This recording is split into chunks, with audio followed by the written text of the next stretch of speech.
Hi dear viewers, हम study कर रहे हैं बायोलॉजी। फर्स्ट ईयर क्लास की बायोलॉजी हम स्टडी कर रहे हैं और हमारा चैप्टर कंटिन्यू है बायो एनर्जेटिक्स। बायो एनर्जेटिक्स में हम स्टडी कर रहे हैं फोटोसिंथेसिस क्या होती है। तो देखते हैं फोटोसिंथेसिस के प्रोसेस को। अब यहाँ पर लिखा हुआ है कि it is a redox process. Photosynthesis एक रिडॉक्स प्रोसेस है। रिडॉक्स प्रोसेस, रिडॉक्स रिएक्शन, ये केमिस्ट्री का टर्म है। रिडॉक्स रिएक्शन एक ऐसे रिएक्शन को हम कहते हैं जिसमें कोई दो मॉलिक्यूल हों, एक जो है वो ऑक्सीडाइज हो रहा हो और दूसरा रिड्यूस हो रहा हो, तो उसे हम कहते हैं कि ये एक रिडॉक्स रिएक्शन है या फिर एक रिडॉक्स प्रोसेस है। अब यहाँ पर ऐसा क्या होता है फोटोसिंथेसिस में और इसको हम रिडॉक्स प्रोसेस क्यों कहते हैं, तो यहाँ पर आपको नजर आ रहा है carbon dioxide is reduced into glucose. Carbon dioxide क्या होता है, रिड्यूस होता है ग्लूकोज में। यानी कि कार्बन डाइऑक्साइड जब कुछ लेगा, क्या लेगा, हाइड्रोजन, तब वो रिड्यूस हो जाएगा ग्लूकोज में। इसीलिए हम कह रहे हैं कि carbon dioxide is reduce into glucose. और इसको हम कुछ इस तरह से भी लिखते हैं कि glucose reduced form of carbon. Glucose क्या है, कार्बन की रिड्यूस्ड फॉर्म है। यानी कि ग्लूकोज में जो कार्बन है उसने कुछ लिया और वो रिड्यूस हुआ, तब ग्लूकोज बना। इसीलिए ग्लूकोज रिड्यूस फॉर्म है कार्बन की। और उसके बाद carbon dioxide oxidised form of carbon. ये कार्बन की कौन सी फॉर्म है, ऑक्सीडाइज्ड फॉर्म है।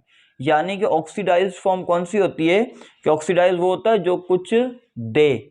यानी कि अब जो ग्लूकोज है उसमें से अगर हम कहें कि हाइड्रोजन निकल जाए तो फिर बाकी क्या रह जाएगा, कार्बन डाइऑक्साइड। तो यानी कि हाइड्रोजन दिए हैं, निकले हैं, तो इसीलिए ये हो गई ऑक्सीडाइज्ड फॉर्म क्योंकि इसने दिए हैं और ये ले रहा है, गेन कर रहा है, तो ये हो रहा है रिड्यूस। तो glucose reduce form of carbon, ये कार्बन की रिड्यूस फॉर्म है क्योंकि ये ले रहा है हाइड्रोजन। और यहां से हाइड्रोजन निकल जाने के बाद इसको हम कह रहे हैं कि ये कार्बन डाइऑक्साइड ऑक्सीडाइज्ड फॉर्म है, किसकी, कार्बन की। और carbon dioxide is reduced into glucose. Carbon dioxide reduce होता है ग्लूकोज में। और उसके अलावा दूसरा होता है फोटोसिंथेसिस में वाटर।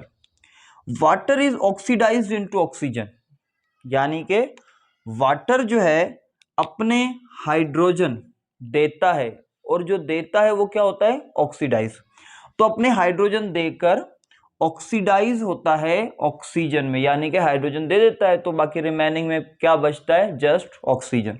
तो इसीलिए water is oxidised into oxygen. Water oxidise होकर ऑक्सीजन बनाता है। अब उसके अलावा वाटर क्या हो रहा है, ऑक्सीडाइज, यानी कि ये अपने हाइड्रोजन दे रहा है, लेकिन ये अगले को क्या कर रहा है, रिड्यूस, किसको, कार्बन डाइऑक्साइड को। तो इसीलिए it is a reducing agent. क्या है, रिड्यूसिंग एजेंट। यानी कि वाटर जो खुद ऑक्सीडाइज हो रहा है अपने हाइड्रोजन दे के, लेकिन ये रिड्यूसिंग एजेंट है। यानी कि ये दूसरे को रिड्यूस कर रहा है, कार्बन डाइऑक्साइड को रिड्यूस कर रहा है। तो इसीलिए कार्बन डाइऑक्साइड को रिड्यूस करने वाला कौन है, वाटर। तो वाटर जो है वो क्या है, एज अ रिड्यूसिंग एजेंट, और खुद क्या हो रहा है, oxidise. Same as it carbon dioxide is oxidising agent.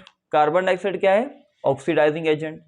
अब क्यों है, क्योंकि कार्बन डाइऑक्साइड खुद हाइड्रोजन लेकर रिड्यूस हो रहा है, खुद हो रहा है रिड्यूस, लेकिन वाटर को क्या कर रहा है, ऑक्सीडाइज, इसीलिए ये है ऑक्सीडाइजिंग एजेंट।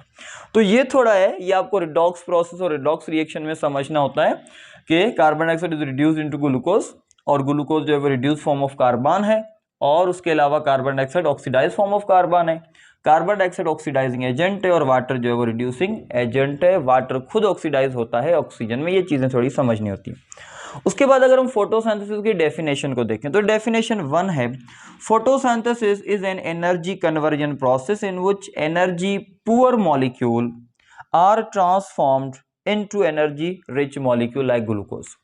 अब कह रहा है कि फोटोसिंथेसिस एक ऐसा एनर्जी कन्वर्जन प्रोसेस है जिसमें एनर्जी पुअर मॉलिक्यूल, यानी कि वो वाले मॉलिक्यूल जिनमें एनर्जी कम हो, वो कौन से हैं, कार्बन डाइऑक्साइड एंड वाटर, ये ट्रांसफर हो जाते हैं इनटू एनर्जी रिच मॉलिक्यूल, उन मॉलिक्यूल में जिसमें एनर्जी ज्यादा हो, और वो कौन सा है, वो है ग्लूकोज। और पुअर से रिच में कन्वर्जन के लिए इनको एनर्जी जो चाहिए होती है वो ये सन से लेते हैं, जो प्रोसेस अब आगे देखेंगे। दूसरी डेफिनेशन है photosynthesis is a metabolic process during which light energy is converted into chemical और फूड एनर्जी। अब कह रहा है कि फोटोसिंथेसिस एक मेटाबॉलिक प्रोसेस है। बायोलॉजी में जितने भी हमारे बॉडी में मैकेनिज्म्स होते हैं वो सारे मेटाबॉलिज्म है। तो एक मेटाबॉलिक प्रोसेस है जिसमें लाइट एनर्जी जो कि कहां से आती है, सन से, कन्वर्ट होती है इनटू केमिकल और फूड एनर्जी में जो कि प्लांट स्टोर करते हैं। ये दूसरी डेफिनेशन है। तीसरी, photosynthesis is a biochemical anabolic process. ये एक बायोकेमिकल प्रोसेस है और एनाबॉलिक प्रोसेस है, यानी कि वो जिसमें कुछ बन रहा है, कैटाबॉलिज्म नहीं हो रहा, एनाबॉलिज्म हो रहा है।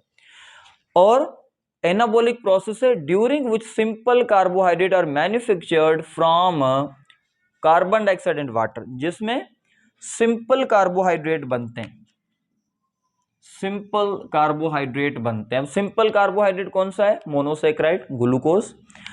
अब सिंपल कार्बोहाइड्रेट बनते हैं किसमें से, कार्बन डाइऑक्साइड एंड वाटर से।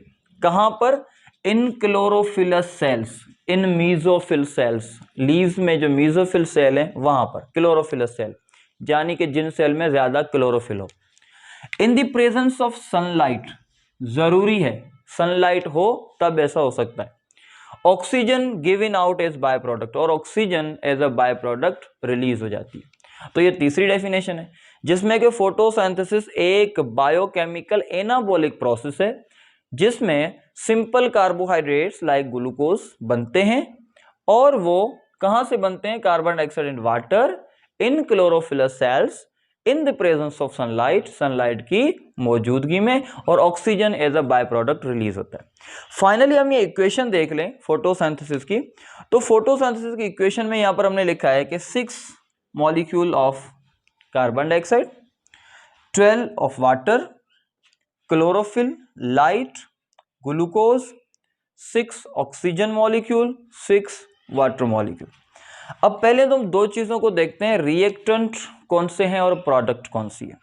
तो जो प्रोसेस में हिस्सा ले रहे हैं वो रिएक्टेंट होते हैं, और जो एंड में बन रहा है वो प्रोडक्ट होती है।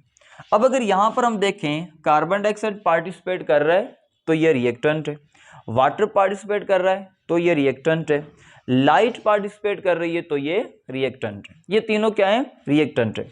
अब ये आते कहां से, जो कार्बन डाइऑक्साइड है ये आता है स्टोमेटा से, एक माइन्यूट ओपनिंग्स है जो कि लीफ में होती हैं, वहां से आता है कार्बन डाइऑक्साइड एयर से, फिर स्टोमेटा के थ्रू प्लांट कार्बन डाइऑक्साइड लेते हैं। वाटर कहां से आ रहा होता है, फ्रॉम रूट्स, रूट से आ रहा होता है, सॉइल से, रूट्स की मदद से हम लेते हैं, प्लांट लेते हैं, और फिर प्लांट उसको जाइलम के थ्रू ट्रांसपोर्ट करते हैं through out the body. Light कहां से आ रही होती है, लाइट फ्रॉम सन, सन से आ रही होती है। तो ये तीन डिफरेंट सोर्स हैं जहां से रिएक्टेंट आ रहे होते हैं, light from sun, water from soil by the help of root, and transport by the help of xylem. Carbon dioxide कहां से आता है, फ्रॉम एयर, और स्टोमेटा के थ्रू आता है। अब वो ऑर्गेनिज्म जो एक्वेटिक हैं तो वो एक्वेटिक एनवायरनमेंट से ये लेते हैं और एक्वेटिक एनवायरनमेंट को अपनी प्रोडक्ट्स देते हैं। तो ये हमने लिखा है कि ये तीनों क्या हैं, रिएक्टेंट है। उसके अलावा यहां पर क्या बन रहा है, C6H12O6 that is called glucose, simple carbohydrate है। ये प्रोडक्ट है जो हमें एंड में मिल रही है। उसके बाद oxygen as a by product release हो रही है, जिसका हमने डेफिनेशन में भी जिक्र किया है। तो ये as a by product release होती है जो कि फिर स्टोमेटा के थ्रू एयर में चली जाती है। और वाटर यहां पर हमने शो किया है, यहां पर हमने वाटर शो किया है, दोनों तरफ है। तो कुछ वाटर तो वो है जो कि ऑक्सीडाइज होकर ऑक्सीजन में कन्वर्ट होता है और अपने हाइड्रोजन देकर ग्लूकोज बना रहा है। कुछ वाटर वो होता है, यानी कि 100% वाटर इस प्रोसेस में नहीं जाता। कुछ वाटर ऐसा भी होता है जो कि plant as a transpiration waste कर रहे होते हैं, in the guttation process loss कर रहे होते हैं। तो कुछ ऐसा वाटर भी होता है जो कि प्लांट की बॉडी से ट्रांसपायरेशन या गटेशन के थ्रू बाहर जा रहा होता है। तो ये वो वाला वाटर है, एंड में हमने शो किया, जो कि बाहर जा रहा है। तो इस तरीके से अब ये तीनों रिएक्टेंट, ग्लूकोज प्रोडक्ट, ये बाय प्रोडक्ट, और ये वो वाला वाटर है जो ट्रांसपायरेशन वगैरह में इस्तेमाल होता है। उसके बाद हमने कहा है पहले कि ये जो फोटोसिंथेसिस है ये एक रिडॉक्स रिएक्शन है। तो रिडॉक्स रिएक्शन कौन सा होता है, जिसमें एक जगह पर रिडक्शन हो रही है और दूसरी जगह पर ऑक्सीडेशन हो रही है। तो सबसे पहले कार्बन डाइऑक्साइड वाटर से हाइड्रोजन लेता है, गेन करता है और ग्लूकोज बना रहा है। तो गेन करके बना रहा है मतलब क्या हो रही है, रिडक्शन हो रही है। तो यहां पर कार्बन डाइऑक्साइड ग्लूकोज में जो कन्वर्ट हो रहा है हाइड्रोजन लेकर, ये प्रोसेस हो रहा है रिडक्शन का। और यहां पर ये जो वाटर है ये अपने हाइड्रोजन दे रहा है और कन्वर्ट हो रहा है ऑक्सीजन में। तो जो दे रहा है वो क्या होता है, ऑक्सीडाइज। तो यहां पर वाटर ऑक्सीजन में कन्वर्ट हो रहा है, तो ये प्रोसेस हो रहा है ऑक्सीडेशन प्रोसेस। तो ऑक्सीडेशन वो जिसमें वाटर अपने हाइड्रोजन देकर ऑक्सीजन में कन्वर्ट हो रहा है, यानी कि ऑक्सीडाइज हो रहा है। और रिडक्शन वो प्रोसेस जिसमें कार्बन डाइऑक्साइड रिड्यूस हो रहा है बाय गेनिंग हाइड्रोजन। तो इसीलिए यहां पर हो रही है ऑक्सीडेशन एंड रिडक्शन। अब एंड में जो ग्लूकोज बनता है वो दो रास्ते होते हैं कि वो कहां जाता है। Number 1, part of it is converted into complex carbohydrate starch. कुछ इसका हिस्सा स्टार्च में कन्वर्ट हो जाता है, कार्बोहाइड्रेट में कन्वर्ट हो जाता है और वो स्टोर हो जाता है प्लांट में फॉर फर्दर यूज के लिए। दूसरा, part of it is utilise to produce sucrose. कुछ इसका पार्ट जो है वो यूटिलाइज होता है, वो क्या बनाता है, सक्रोज बनाता है। और sucrose converted into oil, sucrose को फिर आगे चल के ऑयल में कन्वर्ट कर दिया जाता है। Synthesis of protein and other organic compound, या फिर सक्रोज में से प्रोटीन और दूसरे ऑर्गेनिक कंपाउंड्स बन जाते हैं जब सक्रोज रिएक्ट करता है नाइट्रोजन, सल्फर, फास्फोरस इस तरह के एलिमेंट्स के साथ। तो इस तरह से ये आगे प्रोसेस में जाता है। उसके अलावा सिंपल ग्लूकोज ब्रेकडाउन भी होती है जो कि एरोबिक रिस्पायरेशन होती है, जिससे हम पढ़ेंगे कि किस तरह से वो ब्रेकडाउन होकर एनर्जी देता है। तो ये एक जनरल है फोटोसिंथेसिस के हवाले से, उसकी इक्वेशन और उसकी डेफिनेशंस, और ये एक रिडॉक्स रिएक्शन, रिडॉक्स प्रोसेस है।